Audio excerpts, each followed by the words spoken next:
Hola amigos, ¿qué tal? ¿Cómo están ustedes? Tengan todos un buen comienzo de semana, buen lunes, aquí listos, preparados para llevarles esta nueva entrega de Un Mundo de Economía a través de su televisora del Táchira. Bienvenido todos. Fidel, ¿cómo estás? ¿Cómo Bien, pasaste el fin de gracias. semana? Trabajando, Darcy, Trabajando trabajando. y encerrados en casa. Eso sí, claro, cuidándonos al máximo porque está, como todos saben, el virus en plena expansión en Venezuela y en el Táchira. Hay que tener Mucho. mucho cuidado. Por eso estamos usando tapabocas acá en el Si hacemos estudio. los programas, ahora Sí, sí. esto Ningún no es juego. de gratis y no es de juego tampoco, efectivamente. Y bueno, entrando en materia, como acostumbramos nosotros los lunes, traemos la noticia económica más importante de la semana. Y el tema de la gasolina sigue de punta en la palestra pública venezolana. Y ni qué hablar del Táchira, que ya tenemos con lo que se declaró de que esta semana no hay suministro de gasolina, tenemos un mes sin gasolina en el Táchira.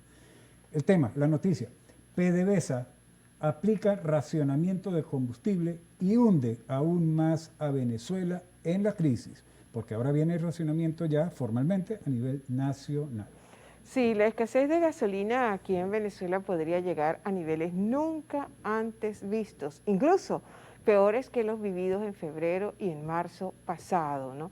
Este oscuro pronóstico está vinculado y se corresponde directamente a la caída sostenida en la producción de combustible a través de la estatal petrolera venezolana PDVSA, quien está racionando el combustible en todo el territorio nacional. Como lo dijo Fidel, nada más vale aquí referir el caso aquí en nuestro estado Táchira, que tenemos ya un mes donde no se suministra el combustible.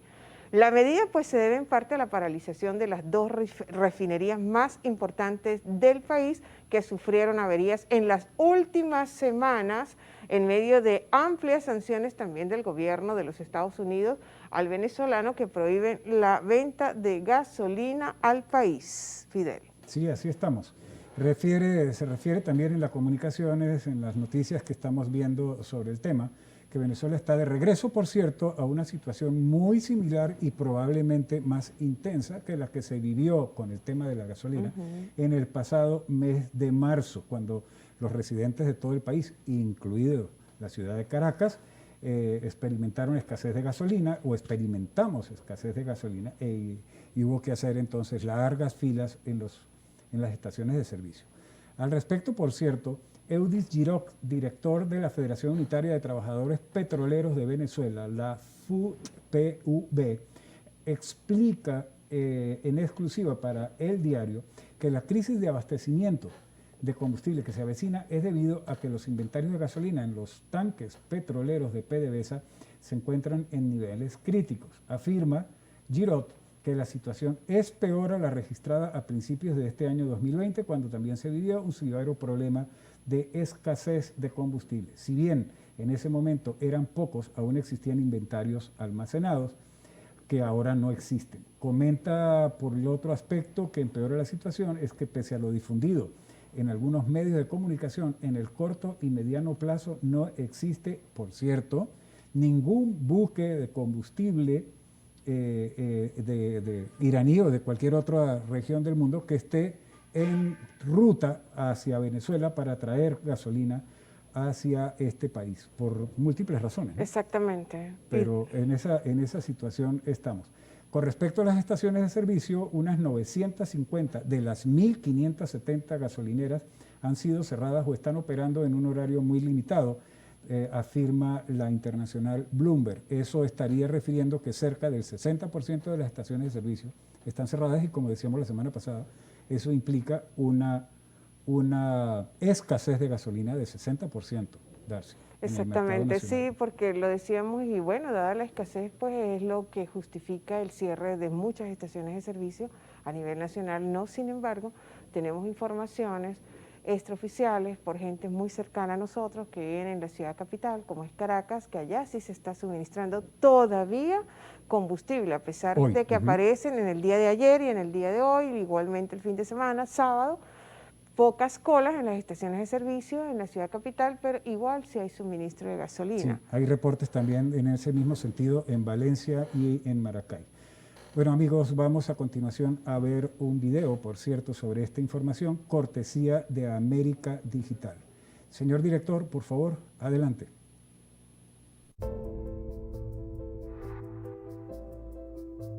A principios de mayo de este año, llegaron varios buques iraníes cargados con combustible que el régimen prometió que serían suficientes para surtir la demanda del país. Sin embargo, apenas 2 meses más tarde, se comienza a ver cómo la gasolina empieza a escasear y se acrecienta el miedo a volver a las kilométricas filas. Luis Hernández, director del Frente de Trabajadores de PDVSA Petróleo, asegura que el panorama es grave.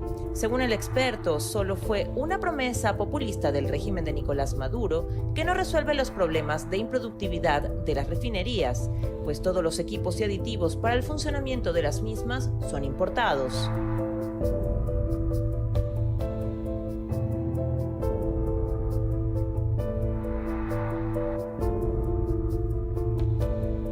Hernández agrega que todas las refinerías del país están inoperativas.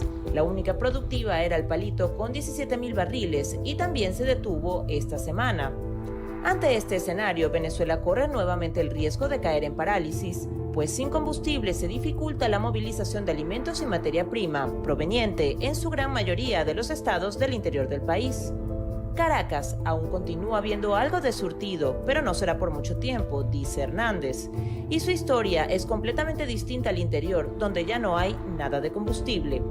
Además, la escasez se presentaría en un momento en el que los casos de coronavirus se incrementaron exponencialmente con respecto a la primera crisis de gasolina en abril. Por su parte, el medio especializado Petroguía asegura que actualmente la demanda de combustible se estima en 120.000 barriles diarios y no está siendo satisfecha.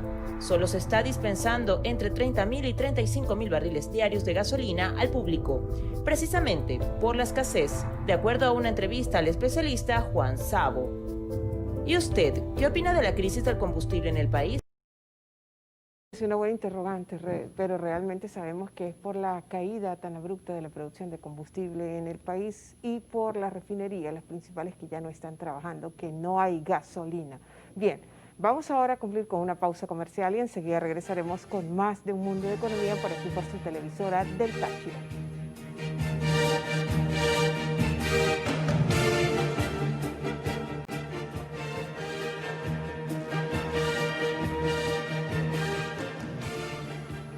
Amigos, continuamos con ustedes en este mediodía de lunes y vamos de seguidas con nuestra sección de El Diccionario Económico y Social. Hoy traemos como término para comentarlo con ustedes el siguiente: la economía antieconómica, porque aun cuando suene un absurdo, existe la antieconomía en la economía.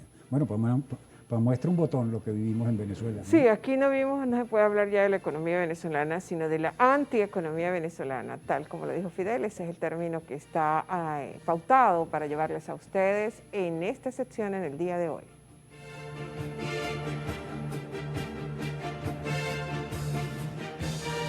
Vamos a hablar de la economía antieconómica, que es la designación que se hace a las modalidades económicas que no cumplen sistémicamente con las exigencias que todo proceso creador de riqueza debe pasar.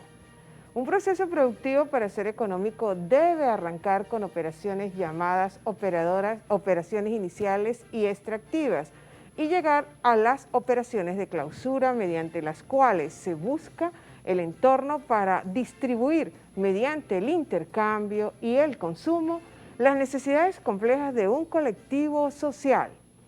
Cuando esto no ocurre, sino que la posible riqueza producida va a entes o a personas que acaparan lo producido para distribuirlo arbitrariamente, logrando así enriquecimientos sectarios, se habla de una economía antieconómica.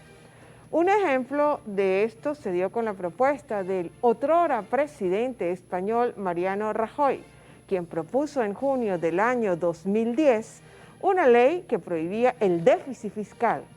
Es antieconómica tal ley, habida cuenta de que ese fenómeno se realiza en la práctica y solo por medios prácticos se puede combatir. Algo parecido ocurrió también aquí en Venezuela con los controles de cambio y de precios en años anteriores, específicamente en el año 1983, cuando fue la primera devaluación. y aún existen formalmente estos controles de cambio, pero prácticamente han resultado antieconómicos y está a la vista de todos. Un teórico, por cierto, que ha trabajado sobre este fenómeno paradojal es Raúl Prada de Bolivia. Este boliviano se adentró en los conflictos potosinos de su país en el año 2007, haciendo investigaciones con los cuales demostrar su antieconomicidad en el pliego de peticiones de los trabajadores. En ese mismo orden, cuando los trabajadores aquí en Venezuela piden a gritos y en pancartas aumentos salariales, todos de carácter nominal, son apariciones antieconómicas, ya que si el oficialismo concediera los aumentos, estos en unas contadas semanas, o por qué no decir en unos contadísimos días, se reducirían en sus capacidades adquisitorias a las miserias de los montos nominales actuales.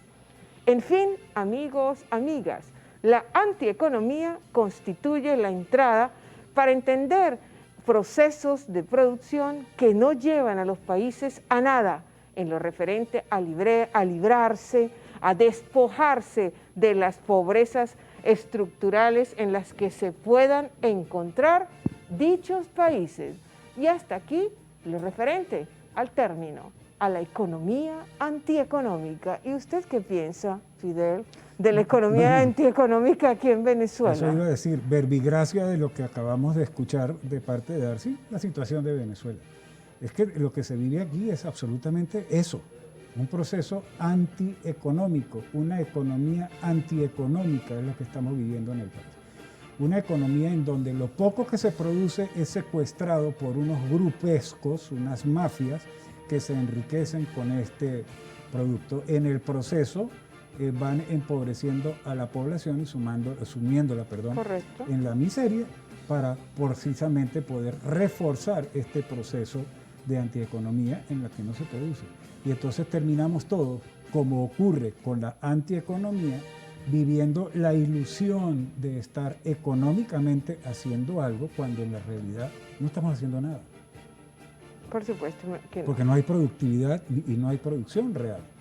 Bueno, ¿dónde están los números de producción del país? ¿Y qué ¿Cómo más? está el sistema productivo privado, postrado? Han desaparecido, la tasa de mortalidad industrial en Venezuela es sumamente alta, más del 70%. Y lo que queda de la industria que está operativa está funcionando a menos del 15% de su capacidad instalada. Y qué mejor ejemplo fehaciente en el caso de la economía venezolana con el déficit fiscal, que citamos al presidente, primer mandatario español, Rajoy, cuando prohibió el déficit fiscal. Y aquí en Venezuela el déficit fiscal que ha sido monetizado, que ha sido financiado a través de la emisión de dinero inorgánico, dinero totalmente parasitario, eso es lo que abulta considerablemente más el gasto público y por ende produce mayores niveles de inflación. Y de devaluación. Eso es antieconomía. Un ejemplo drástico y dramático de antieconomía. Busque lo que le voy a decir si no me cree. ¿En cuánto estaba el dólar en bolívares hace un año exactamente para esta fecha? En 13.900 bolívares por dólar. ¿A cómo está hoy? Está pisando los 300.000 bolívares por dólar. Pero es que ahí está la monetización del déficit. Exactamente, a mediados del mes de marzo, antes de que se diera este confinamiento, esta cuarentena producto de la pandemia, el dólar lo teníamos entre 74.000 y 75.000 bolívares por dólar. Así es, el 15 de marzo. Exacto, a casi 5 meses ya en cuanto se ha multiplicado. ¿Y cuáles son las proyecciones? Se habla de que puede llegar para finales de este año a 2 millones de bolívares. Ese es el cálculo de Econométrica. Horror, eso es antieconomía, amigos. Bueno, vamos a hacer un corte y regresamos en algunos segundos con más de Un Mundo de Economía, acompañándolos en este mediodía del lunes. No se retiren.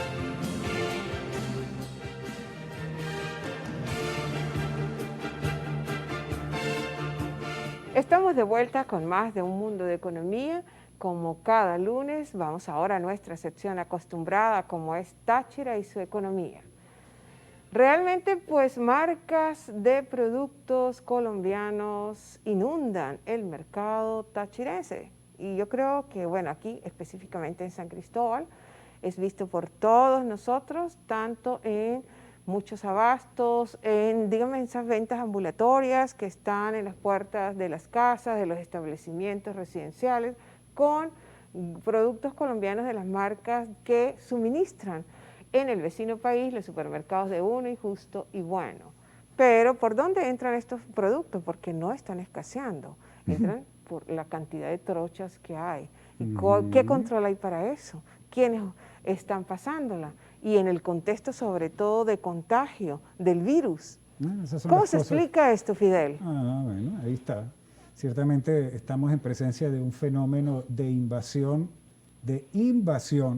silenciosa y pasiva de marcas y productos de la industria colombiana al estado Táchira, y cuidado, un poco más allá ya está empezando a penetrar estados vecinos como Mérida, como Barinas, Apure, por supuesto. Correcto. Ya empiezan a verse también estos productos colombianos. Y hablamos de pasivo o silencioso porque no se trata de un esfuerzo planificado de la industria colombiana para traer sus productos a Venezuela, sino el resultado de unas circunstancias que vale la pena analizar. ¿Cuáles son las razones principales que están generando esta situación? Son 4, inicialmente. 1, la cercanía geográfica. Por supuesto, estamos en territorio de frontera y la presencia de estos productos están a unos pocos kilómetros de nuestras casas y de nuestros lugares de consumo.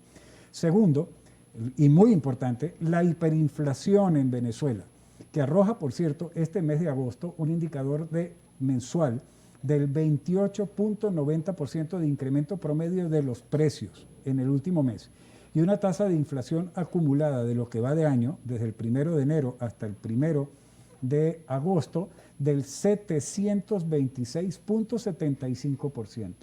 La inflación, hecho que por supuesto aleja del bolsillo de los tachirenses los productos nacionales venezolanos, porque están permanentemente subiendo de precio, y hace más atractivos los productos colombianos provenientes de un país que tiene muy baja inflación, 3.5% anual comparada con la venezolana, y que pese al diferencial cambiario, estos costes asociados, incluidos al tráfico oscuro por las trochas que encarecen esos productos, la mercancía colombiana llega a los anaqueles venezolanos con precios mucho más bajos que el de las mercancías venezolanas. Ahí está una razón de peso. 3, la devaluación del bolívar, que como comentamos hace un momento, hoy pisa los 300.000 bolívares por dólar. Esto encarece brutalmente el proceso de producción de la industria y la agricultura y la ganadería venezolana, impactando por supuesto con fuerza costos y precios. En cuarto lugar, está el tema de la aguda escasez de los productos venezolanos en el mercado, auspiciada por la abrupta caída de las capacidades productivas del aparato productivo nacional, que está operando lo que queda de la industria al 15% de su capacidad, según datos de Fede Cámaras, por un lado. Y por el otro están las enormes dificultades que le representa a la industria nacional traer la producción venezolana al Táchira. Es necesario resaltar respecto a esto que las empresas transportistas venezolanas no quieren traer mercancías al Táchira debido a lo que, según ellos denuncian, son las trabas y corrupción en las alcabalas de las carreteras al entrar al Táchira. Es así. Y no quieren venir. Todo ello entonces hace que la mercancía colombiana sea cada día más reclamada en los espacios en el Táchira, ganándose incluso la preferencia del consumidor, que comienza a preferir y reclamar mercancía colombiana. Que era lo que no estábamos hablando. Todos los productos que estamos consumiendo, yo diría que más de 80% son marcas colombianas. Así es. Y esta situación pues amerita una reflexión, porque una reflexión siempre es necesaria.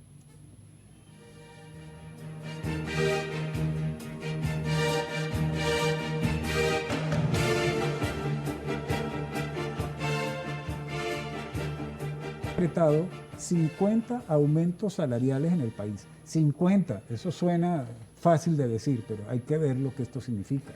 De estos 50 aumentos, 21 incrementos se hicieron durante el gobierno de Hugo Chávez y 29 ajustes salariales van en lo que va de mandato de Nicolás Maduro. El más reciente ajuste salarial, por cierto, realizado en La Nación, fue dado a conocer el 27 de abril pasado del 2020 y entró en ejercicio el 1 de mayo. Recordemos que a través de la decisión publicada en la Gaceta Oficial Extraordinaria número 6.532, se incrementó el salario mínimo a un monto de 400.000 bolívares y en cuanto al cesta ticket, este pasó de 200.000 a 400.000, quedando entonces el salario integral elevado a 800.000 bolívares mensuales. Ahora bien, ¿qué compra ese salario mínimo hoy? El director del Centro de Documentación y Análisis Social de la Federación Venezolana de Maestros, el CENDAS FBM, el doctor Oscar Mesa, indicó que durante el mes de mayo la canasta familiar venezolana superó los 100 millones de bolívares, destacando que una familia necesita $284 mensuales para comer solamente en el mes de mayo, y el salario mínimo cubrió apenas el 0,72% de la canasta alimentaria, repito, en mayo. Es el último dato conocido, pues no han sido publicados los índices de junio ni de julio. Habrá que ver por dónde vienen. Se requerían en mayo de este año 250 salarios mínimos vigentes para cubrir la cesta básica, más de 8 salarios mínimos diarios para comer, 3.399.000 bolívares, 17.12 $ al cambio del momento, mientras el salario mínimo equivale a $2, 2.05 $ mensuales. Por eso, fundamentalmente, en un mercado con productos colombianos que se comercializan en pesos y la gente lo paga en pesos y cuyos precios en esa moneda se mueven poco porque no hay inflación en pesos, es la razón fundamental por la que los productos y marcas colombianas han invadido pasivamente al Táchira. Les seguiremos viendo y cada vez con más frecuencia y en mayor cantidad a los productos colombianos. También empezaremos en muy corto tiempo a ver esos productos en los negocios de los estados vecinos y cubrirán finalmente sin mucho esfuerzo todo el territorio nacional. Eso sí, por los caminos verdes, al menos por el momento. Sí, exactamente. Bueno, y con esta reflexión nosotros ya damos por culminada esta entrega de hoy, lunes 10 de agosto 2020. Muchísimas gracias por su atención. Y tengan todos la mejor tarde posible, muy buen provecho y los esperamos mañana al mediodía, como de costumbre, de lunes a viernes. También nos pueden seguir a través de las redes sociales de Un Mundo de Economía en Facebook, Twitter, en YouTube y en Instagram. Y bueno amigos, como no se sabe dónde, cómo ni cuándo nos pesca el coronavirus, únete a la inmensa minoría que se está cuidando de él. Buen lunes, buen provecho.